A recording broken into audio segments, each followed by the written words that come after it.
Hello, good morning सभी बच्चों को। राधे राधे, राम राम। मैं हरि मोहन स्वागत करता हूं आपके एजेन एग्जाम क्लासेज में। तो मैं आज आपको बताने जा रहा हूं एक न्यूज़ थी, वो मैं आपके साथ शेयर करने जा रहा हूं। तो जो अमेरिका और ईरान का जो युद्ध चल रहा था उसमें सीज फायर हो गया है 2 हफ्ते के लिए। और उसमें कल से, जैसे कल 2 दिन पहले से ये प्रयास लगा रहे थे, अमेरिका से न्यूज आ रही थी कि अमेरिका ईरान के इंफ्रास्ट्रक्चर को बर्बाद कर देगा, उसके जो भी ब्रिज है उनको उड़ा देगा, और धमकी दे रहा था। तो ईरान ईरान की सरकार ने ईरान के लोगों से अपील की कि वो सभी लोग सड़कों पे आएं और अपने अपने अपने देश की रक्षा करें। और सारे लोग सड़कों पे आए, जो भी वहाँ के ब्रिज थे वहाँ पे आके लाखों करोड़ों की संख्या में लोग इकट्ठे हो गए और ईरान की सड़कों को घेर लिया। और लगातार देख रहे थे, हमें ये प्रयास लगाया जा रहा था कि अमेरिका ईरान पे हमला करने वाला है। न्यूज एजेंसी में भी टाइमिंग लगा दी कि अब अमेरिका हमला करेगा। अमेरिका के फाइटर बॉम्बर जेट भी आकाश में देखे गए। तो उसके आगे प्रयास लगाते रहते रहे। और कुवैत में भी रातों रातों में कर्फ्यू लगाने का ऐलान कर दिया। तो 2 वीक के लिए सीज फायर का ऐलान हुआ है, जो 10 अप्रैल को ईरान और अमेरिका के प्रतिनिधि पाकिस्तान में होंगे और वार्ता के लिए रास्ता निकालेंगे। 10 अप्रैल को ईरान और अमेरिका के प्रतिनिधि पाकिस्तान में होंगे और वार्ता के रास्ता निकालेंगे। उसमें ये भी कहा जा रहा है कि इस सीज फायर में पाकिस्तान का बहुत बड़ा रोल है। पाकिस्तान के प्रधानमंत्री नवाज शरीफ का बहुत बड़ा रोल है। तो उनकी भी चर्चाएं आ रही हैं, लेकिन वो देखते हैं आगे क्या होगा, क्या नहीं होगा, कैसे होगा। और ईरान ने 10 शर्तें रखी हैं अमेरिका के सामने। ईरान ने कितनी शर्तें रखी हैं अमेरिका के सामने? 10 शर्तें रखी हैं। अगर अमेरिका उस पर विचार करेगा तो सीज फायर रोका जाएगा। ईरान की शर्तें अमेरिका को, इसका मतलब है ईरान ने शर्त रखी है तो इसका मतलब है ये युद्ध ईरान जीता है, ना कि अमेरिका। लेकिन अमेरिका कह रहा है ये युद्ध हम जीते हैं। ईरान तो बिल्कुल भी नहीं जीता है। तो ईरान ने जो अमेरिका के आगे शर्तें रखी है वो मैं आपको बता देता हूँ कौन कौन सी शर्तें हैं।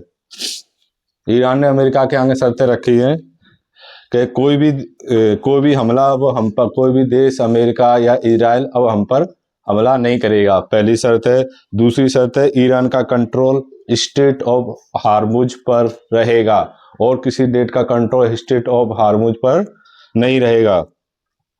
और तीसरी शर्त है, ईरान ने बोला है हम यूरेनियम एमरिच करेंगे और आप लोग इसको रोकेंगे नहीं। हम यूरेनियम को एमरिच करेंगे और आप इसको रोकेंगे नहीं। चौथी तरफ से हमारे ऊपर से प्राइमरी सैंक्शन सारे हटा दिए जाएं और यूएन सिक्योरिटी के अंदर जो हमारे प्रतिनिधि हैं उनको हटाया। जो हमारे यूएन सिक्योरिटी के अंदर जो हमारे ऊपर प्रतिबंध लगे हुए हैं उन सबको हटा दिया जाए। अगली अगली शर्त है, international atomic energy international atomic energy agency को रद्द कर दिया जाए। और नेक्स्ट शर्त है, हमारा जो नुकसान हुआ है उसका पैसा आप देंगे, मतलब अमेरिका पैसा देगा जो भी ईरान का नुकसान हुआ है। और अगली शर्त है, अमेरिका की जितनी भी फोर्स गल्फ और कंट्री में है उन्हें हटा दिया जाए। अमेरिका की जितनी भी सारी फोर्सेस हैं जो गल्फ और कंट्री में है उन सबको हटा दिया जाए। और अगली शर्त है, पूरी की पूरी लड़ाई को रोकते हुए लेबनान पर भी हमला ना किया जाए, क्योंकि इजराइल लगातार लेबनान पर हमला कर रहा था। तो ये भी शर्त रखी है कि लेबनान पर हमला ना किया जाए।